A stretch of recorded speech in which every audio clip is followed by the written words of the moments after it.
नमस्कार मित्रांनो, मी भारतीय सैन्य दलामध्ये सेवारत असताना ज्यावेळेला 2 महिन्याच्या सुट्टीवरती यायचो आणि परत आपल्या मायभूमीतून ज्यावेळेला मी ड्युटीवर जॉईन व्हायचो, त्यावेळेला जाताना ज्या काही सैनिकांच्या मनात ज्या काही भावना उत्पन्न व्हायच्या त्या मी कविताद्वारे त्यावेळेला मी लिहून ठेवल्या होत्या. ते मी आज तुमच्यापुढे ती कविता वाचून दाखवतो.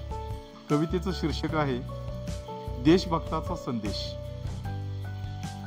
गाडी चाले भर भर, गाडी चाले भर भर, मला वाटे हुर हुर, सारं काही सोडून मी चाललोई दूर दूर, सारं काही सोडून मी चाललोई दूर दूर.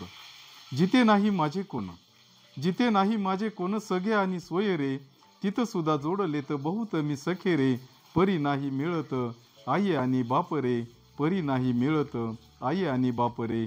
गाडी चाले भर भर, मला वाटे हुर हुर, सारं काही सोडून मी चाललोई दूर दूर.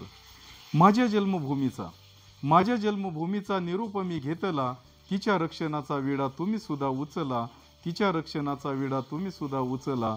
माझ्या बांधवांनो हातामध्ये हात घाला, मायभूमीच्या रक्षणा स्वार्थ तुम्ही मागे ठेवा, मायभूमीच्या रक्षणा स्वार्थ तुम्ही मागे ठेवा. हेवे दावे आपसातील आता ठेवा बाजूला, परकीयांच्या घुसखोरीला आळा आपण घालू आता. रक्षणकर्त्या हिमालयाची सौगंध घेऊ चला, रक्षणकर्त्या हिमालयाची सौगंध घेऊ चला. गाडी चाले भर भर, मला वाटे हुर हुर, सारं काही सोडून मी चाललोई दूर दूर.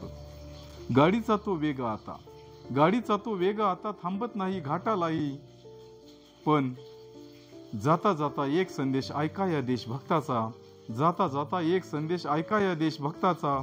वीर नेताजी टिळक, सावरकर, बाबू गेनू आणि भगतसिंग या सर्वांचे वारस आपण, या सर्वांचे वारस आपण.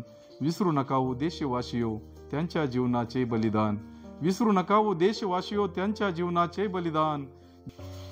देशद्रोही आहेत कोठे ठेचून काढा त्यांना तुम्ही, समजू द्यात वीरांचे चेले आम्ही. देशद्रोही आहेत कोणी ठेचून काढा त्यांना तुम्ही, समजू द्यात वीरांचे चेले आम्ही. गर्वाने बोला शिवसैनिक आहोत आम्ही. गाडी चाले भर भर, मला वाटे हुर हुर, सारं काही सोडून मी चाललोई दूर दूर, सारं काही सोडून मी चाललोई दूर दूर. जय हिंद, जय महाराष्ट्र.